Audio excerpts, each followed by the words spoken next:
శ్రీ గణేశాయ నమః, శ్రీ సరస్వతి నమః, శ్రీ గురుభ్యో నమః. మిత్రులారా, వ్యాస మహర్షి రచించిన మహాభారత ఇతిహాసం యథాతథంగా చెప్పుకున్నాం. ఇందులో భాగంగా నేటి వరకు ఆది సభారణ్య విరాట ఉద్యోగ భీష్మ ద్రోణ కన్న శల్య సౌప్తిక స్త్రీ పర్వాలని 11 పర్వాలు పూర్తి చేసాం. 18 పర్వాల్లో 12వదైన శాంతి పర్వంలో కూడా మనం 338 అధ్యాయాలు పూర్తి చేసాం. ఈ రోజున 339వ అధ్యాయం చెప్పుకునే ముందు వ్యాస భగవాను ప్రార్థన చేసుకుందాం. వ్యాసాయ విష్ణురూపాయ వ్యాసరూపాయ విష్ణవే నమో వై బ్రహ్మనిధయే వాసిష్ఠాయ నమో నమః. నారాయణం నమస్కృత్య నరం చైవ నరోత్తమం దేవీం సరస్వతిం వ్యాసం తతో జయముదీరయే. అంజనానందనం వీరం జానకీ శోకనాశనం కపీసమక్షం తారాం వందే లంకా భయంకరం. సదా నింబవృక్షస్య మూలాధివాసాత్ సుధాశ్రావిణంతిక్తమప్యప్రియంతం తరుం కల్పవృక్షాదికం సాధయంతం నమామీశ్వరం సద్గురుం సాయినాథం. సమర్థ సద్గురు సాయినాథ్ మహారాజ్ కీ జై.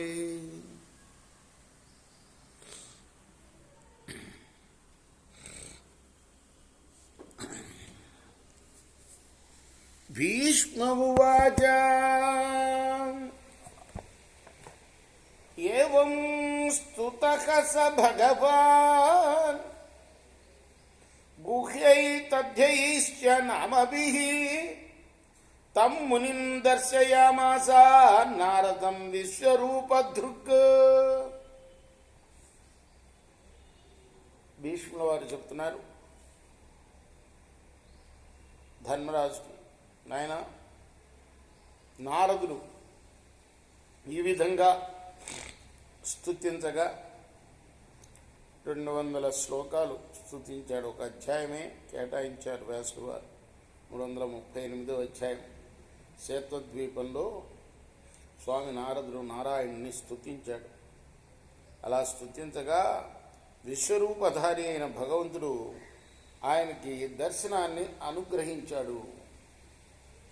కించిత్ చంద్రాద్విశుద్ధాత్మ కించిత్ చంద్రాద్విశేషవాన్ కృశానువర్ణః కించిత్ కించిత్ దిశ్యాకృతి ప్రభు. ఆ స్వామి స్వరూపం చంద్రుడి కన్నా కొంచెం అధిక నిర్మలం, చంద్రుడి కన్నా కొంచెం విలక్షణమైన, కొంత అగ్నిలాగా దేదీప్యమానమైంది, కొంత నక్షత్రాల్లాగా వెలిగిపోయేది. సుఖపత్ర నిభ కించిత్ కించిత్ స్ఫటిక సన్నిభ నీలాంజన జయ ప్రఖ్య జాతరూప ప్రభ క్వచిత్. కొంత ఏమో చిలుక రెక్కల్లాగా పచ్చగా ఉంటుంది, కొంత స్ఫటికంతో సమానమైన ప్రకాశం, ఒకచోట నల్లగా కొండలాగా, ఇంకో చోట బంగారంలాగా కాంతివంతం. ప్రవాలాంకురవర్ణస్య శ్వేతవర్ణస్తథా క్వచిత్ క్వచిత్ సువర్ణవర్ణాభ వైఢూర్య సదృశ క్వచిత్. ఓ చోట చిన్న మొలకలాగా, ఓ చోట తెల్లగా, ఓ చోట బంగారు రంగుతో ఉన్నది, ఇంకో చోట వైఢూర్యమణిలాగా ఉంది. నీల వైఢూర్య సదృశ ఇంద్ర నీల నిభ క్వచిత్ మయూరగ్రీవర్ణాభ ముక్తాహార నిభ క్వచిత్. ఓ చోట నీలవర్ణ వైఢూర్యంలాగా, ఇంకో చోట ఇంద్రనీలంలాగా, ఇంకో చోట నెమలి కంఠవర్ణంలాగా, ఇంకో చోట ముత్యాల సరంలాగా ఉన్నది. ఏతన్ బహువిధాన్ వర్ణాన్ రూపైర్బిభ్రత్ సనాతనః సహస్రనయనః శ్రీమాన్ శతశీర్షః సహస్రపాత్ సహస్రోదర బాహుస్య వ్యక్త ఇతి చ క్వచిత్. ఈ రీతిగా సనాతనుడైన భగవానుడు తన స్వరూపంలో అనేక విధాలైన రంగుల్ని ధరించాడు. ఆయన 1000 కన్నులవాడు, సహస్రాక్షుడు. అలానే 1000 శిరస్సులు గలవాడు, 1000 పాదాలు కలవాడు, 1000 ఉదరాలు కలవాడు, 1000 బాహువులు కలవాడు. అపూర్వ కాంతి సంపన్నుడైన ఆయన ఆకృతి అవ్యక్తంగా ఉన్నది. అక్కడక్కడ ఓంకారముద్గిరన్ వక్త్రాత్ సావిత్రీంచ తదన్వయాం శేషభ్యశ్చైవ వక్త్రేభ్యః చతుర్వేదాన్ గిరన్ బహూన్ ఆరణ్యకంజగో దేవ హరినారాయణో వసి. ఆ శ్రీమన్నారాయణుడు ఒక నోటితో ఓంకారపూర్వకంగా గాయత్రి మంత్రాన్ని జపిస్తున్నాడు, ఇతర ముఖాలతో 4 వేదాలని వాటి ఆరణ్యక భాగాల్ని జపిస్తూ ఉన్నాడు. వేదిం కమండలం శుభ్రాన్ మణీనుపానహౌ కుశాన్ అజనం దండకాస్త్రంచ జ్వలితంచ హుతాసనం ధారయామాస దేవేశ హస్తైర్యజ్ఞపతిస్తదా. యజ్ఞస్వామి ఆయన. యజ్ఞంలో మనం ఇచ్చేవన్నీ కూడా పుచ్చుకుండేది ఆయనే. అప్పుడు చేతులతో యజ్ఞ వేదిని, కమండలాన్ని, శుభ్రమైన మణుల్ని, పాదుకుల్ని, దర్భలు, జంక చర్మం, దండం, ప్రజ్వలించే అగ్ని, ఈ వస్తువుల్ని స్వీకరించి ఉన్నాడు. తం ప్రసన్నం ప్రసన్నాత్మా నారదో ద్విజసత్తమః వాగ్యతః ప్రణతో భూత్వా వవందే పరమేశ్వరం. ఆయన్ని దర్శించడం చేత ప్రసన్నుడైన ఆ నారదుడు, దేవఋషి నారదుడు మౌనంతో తల వంచి పరమేశ్వరుడికి నమస్కారం చేశాడు. తమువాచ నతం మూర్ధ్నా దేవానాం ఆదిరవ్యః. దేవతలకు ఆద్యుడైన వాడు, అవ్యయుడైన పరమాత్మ తనకు తల వంచి నమస్కరిస్తున్న నారద మునితో అన్నాడు. శ్రీ భగవాన్ ఉవాచ ఏకతశ్చ ద్వితశ్చైవ త్రితశ్చైవ మహర్షయః ఇమం దేశమనుప్రాప్త మమ దర్శన లాలస. మహర్షి, నా దర్శనం కోసం ఏకత, ద్విత, త్రితులు మహర్షులు వీళ్ళందరూ ఈ ప్రదేశానికి వచ్చారయ్యా. నచమాంతే దదృశిరే నచద్రక్షత కశ్చన ఋతే కాంతిక శ్రేష్ఠ త్వం చైవై కాంతికోత్తమ. మమైతాస్తనవ శ్రేష్ఠ జాత ధర్మగృహే ద్విజ తాస్త్వం వచస్వ సతతం సాధయిస్వ యథాగతిం వృణీష్వ చ వరం విప్రా మతస్త్వం యదిహేచ్ఛసి. ప్రసన్నోహం తవాద్యేహ విశ్వమూర్తిరిహావ్యయః. వాస్తవానికి నా అనన్య భక్తులు తప్ప ఇంకెవ్వడు కూడా నన్ను చూడలేడు నాయనా నారదా. నువ్వు నా అనన్య భక్తుల్లో శ్రేష్ఠుడివి సుమా.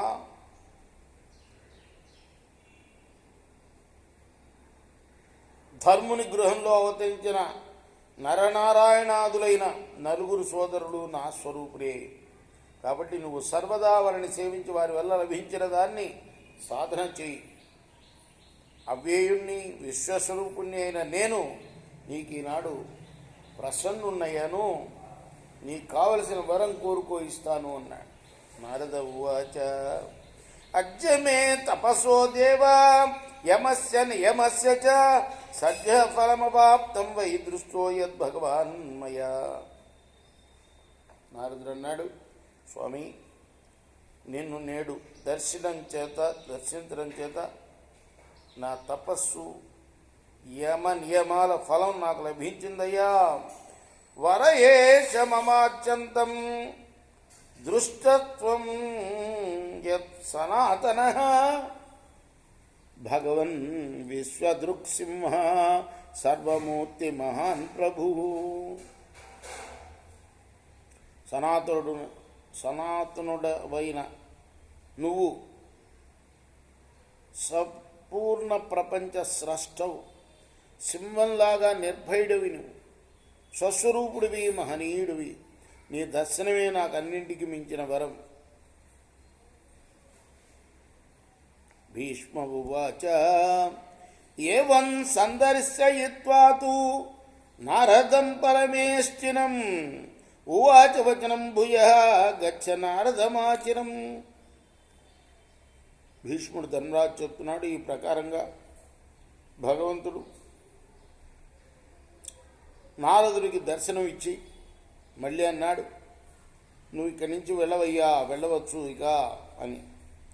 ఇమేష్యనింద్రియాహార మద్భక్త్యాశ్చంద్రవచ్చస ఏకాగ్రాశ్చింతయేయుర్మాం నైషాం విఘ్నో భవేదితి.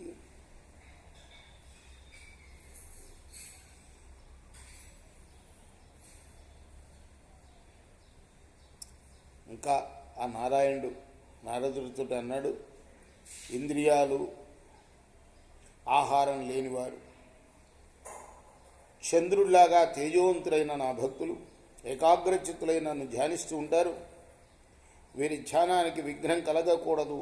సిద్ధాఖ్యేతే మహాభాగా పురాఖ్యే కాంతువో కాంతినో భవన్ తయోరజోభిన్ నిర్ముక్త మాం ప్రవేక్షంచం అసంశయం.